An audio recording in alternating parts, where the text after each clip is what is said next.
The revolutions of 1848 was a time in European history when many countries experienced revolts. It can be best characterized as the failure of liberals to establish national states. The significance of the revolutions of 1848 was that a variety of politicians then embraced the ideals of nationalism. An important figure during the revolutions of 1848 was Charles Louis Napoleon Bonaparte, or Napoleon III. He led the Second French Republic after elections were held in December of 1848. He served as president. While he was in power, he granted universal male suffrage, and 3 years later he asked to change the republic into an empire. Therefore, in 1852, he was named the emperor, and he created an authoritarian regime. As emperor, Napoleon Bonaparte could control the armed forces, police, and civil service. He was also the only one who could introduce legislation and declare war. During his rule, the railway lines in France were finished, improving production and granting more resources throughout the land. He also reconstructed the city of Paris to have wider streets, enabling troops to move through more quickly. Another important figure during the revolutions of 1848 was Giuseppe Garibaldi. Along with Giuseppe Mazzini, Garibaldi led the Risorgimento, or resurgence, in Italy. He also raised an army known as Red Shirts to gain control and unite all of Italy, except for the Papal States, which were under the rule of Emmanuel II. Unfortunately, Garibaldi failed to ever gain control of Rome and the Papal States because of intervention by the French. However, he did have a planned march on Rome, which was stopped by Cavour. Frederick William IV led Prussia from 1840 to 1861. During the revolutions of 1848, in order to appease the revolutionaries, Frederick William IV abolished censorship of the press, created a new constitution, and decided to actively work towards a united Germany. He also held elections that granted universal male suffrage to an all-German parliament. This became known later as the Frankfurt Assembly and was dominated by educated, middle-class delegates. The assembly called for a united Germany, and they decided that they wanted Frederick William to be the Emperor of the Germans. But he refused, and in March of 1849 ordered the Prussians to come home. During the revolutions of 1848, the Italian states also experienced revolts. Pope Pius IX was aided by France to help control Rome during these revolutions. However, in 1864, he wrote the Syllabus of Errors to combat modern ideas. In it, he condemned nationalism, socialism, religious toleration, and freedom of the speech and press. He claimed that it is an error to believe that the Roman pontiff can and ought to reconcile himself to and agree with progress, liberalism, and modern civilization. An important figure to Hungary during the revolutions of 1848 was Louis Kossuth, who led the Hungarian liberals. He advocated for a Commonwealth status, where Hungary would keep the Habsburg monarch but have their own legislature. After demonstrations in Buda, Prague, and Vienna, Metternich was dismissed and a constituent assembly was drawn up. Hungary was granted its wish for a legislature, a separate national army, and was able to have control over its foreign policy and budget. Soon, the only thing tying Hungary to Austria was their allegiance to the Habsburg dynasty. Included in the revolutions of 1848 is the February Revolution of France. It lasted from February 23rd to December 2nd. At this time, Felipe's government was dominated by the bourgeoisie and caused discontent in the working class. Also at this time, only 1/30 of the men of France could vote. Due to no real power or representation in government, the working class began to barricade the streets and ultimately frightened Felipe into abdicating. Radical representatives then managed a provisional government and passed socialist reforms and created socialist programs. They created national workshops said to guarantee work, but instead only caused greater discontent in the working class. Also, in 1848, the June days occurred between June 23rd and June 26th. Due to the decree made by the Comte de Fluxus Committee, ordering the closing of national workshops and only giving men 3 choices of the army, going home, or being dismissed, the working class began to riot. They threw up barricades in the streets, which decreased the mobility and the communication of citizens. Ultimately, the National Guard was called. In the end, 10,000 were killed or injured, and 4,000 deported to Algeria. The June Days essentially led to a new constitution and Louis Napoleon becoming president. In the humiliation of Alamotes, also known as the punctuation of Alamotes, it began in 1849 with the Frankfurt Assembly, which had drafted a new constitution and voted to offer the crown to Frederick William IV. Unfortunately, he declined and instead attempted to form a Prussian-dominated federation of North German states.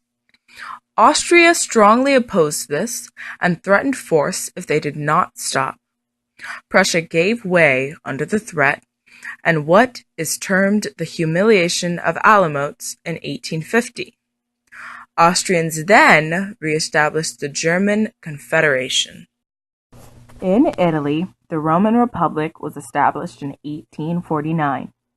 Due to the assassination of Pellegrino Rossi, the Minister of Justice in the Papal States, many liberals in Rome began to demand a democratic government, social reform, and a declaration of war on the Austrian Empire. Due to Pope Pius fleeing to Gaeta, a republican government was then temporarily established to replace the government of the Papal States. The republic was headed by Carlo Armellini, Giuseppe Mazzini, and Aurelio Saffi. In the established constitution, religions were to be practiced freely, and the Pope only had the guaranteed right to govern the Catholic Church. This constitution was also the first to abolish capital punishment in constitutional law. These three men passed legislation to eliminate heavy taxes and increase employment. Also at this time, Garibaldi formed the Italian Legion, which acquired many recruits from Piedmont and Austrian territories as well as Venetia. With increase in numbers, they gained military discipline and organization. This caused the Pope to look for military assistance in other Catholic states. Mazzini also at this time won over the poor by confiscating church land and redistributing it. He also put along many reforms attaining to prisons, asylums, freedom of press, and secular education. The Second French Republic was established in 1848. After Louis-Philippe abdicated, the republic was then proclaimed by Alphonse de Lamartine. This new republic was one that guaranteed universal male suffrage, which then led to elections for president. Due to a desire for order, Louis Napoleon was elected president of the republic. A monarchist majority was also elected to the Legislative Assembly, and they moved to restrict voting rights, freedom of press, and increase the church's control of education. In 1851, Louis Napoleon organized a coup d'état. He then established a new constitution which reduced the Assembly's power, and the plebiscite agreed with this change. The national workshops of France were provided by the French Second Republic after a French Revolution in 1848. These areas provided work for the massive amount of French unemployed people. They also were said to be guaranteed to have and provide work for every single citizen in France without a job. But they had to be, of course, native to France.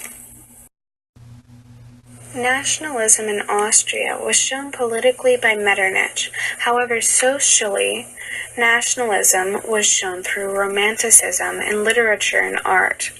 In today's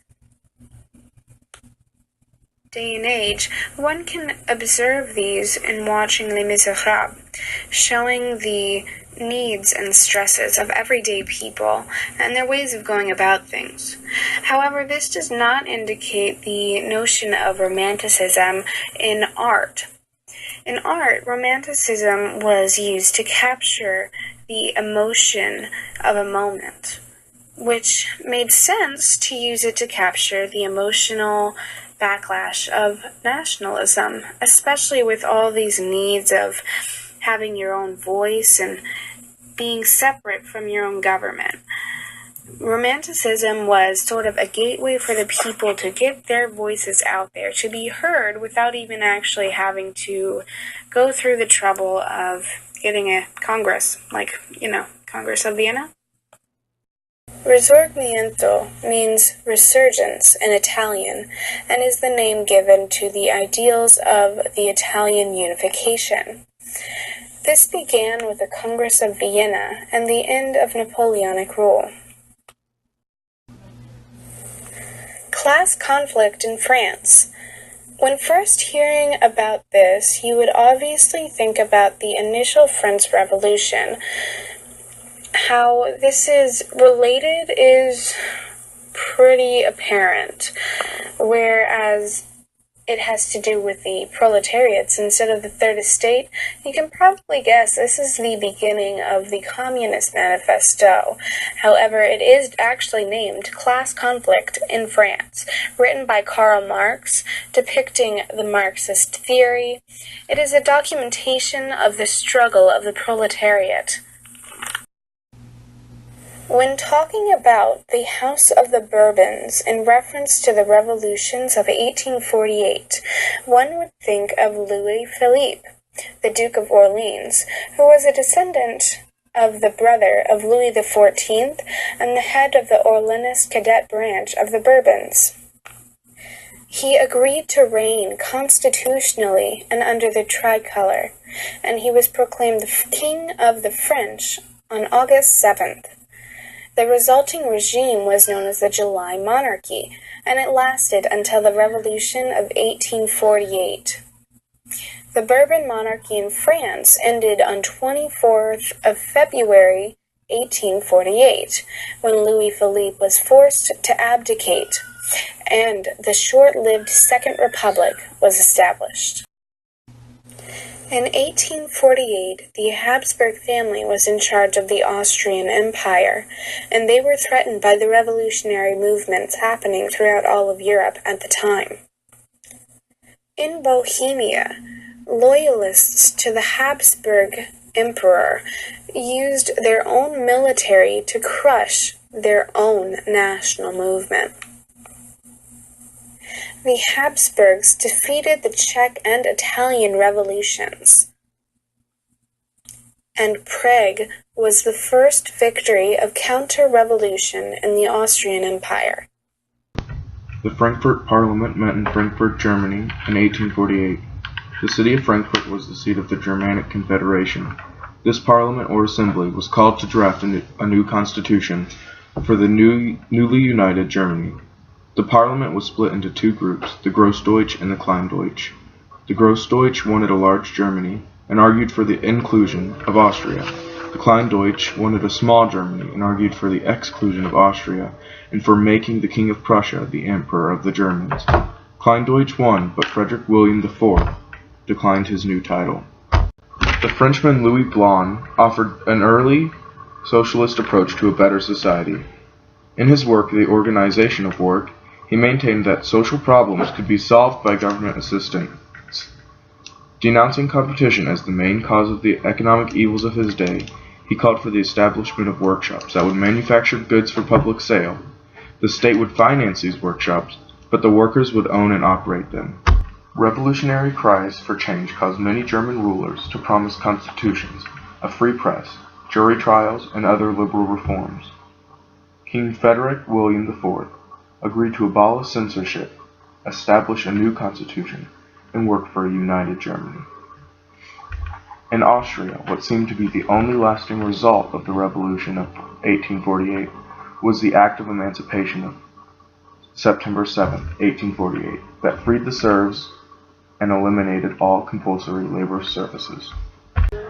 What remained standing in Europe? Great Britain and Russia. In Russia, Tsar Alexander II, who came to power in the midst of the Crimean War, turned his energies to a serious overhaul of the Russian system. On March 3, 1861, Alexander issued his Emancipation Edict. Peasants can now own property, marry as they choose, and bring suits in the law courts. In 1864, he instituted a system of local assemblies that provided a moderate degree of self-government. Like Russia, Britain was not troubled by revolutionary disturbances during 1848, although for quite different reasons.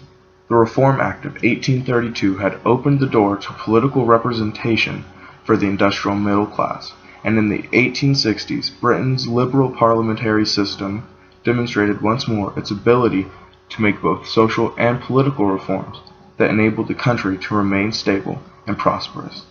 One of the reasons for Britain's stability was its continuing economic growth, another being the British feeling of national pride, as Queen Victoria, whose reign from 1837 to 1901 was the longest in English history. Her sense of duty and moral responsibility reflected the attitudes of her age, which has ever since been known as the Victorian Age.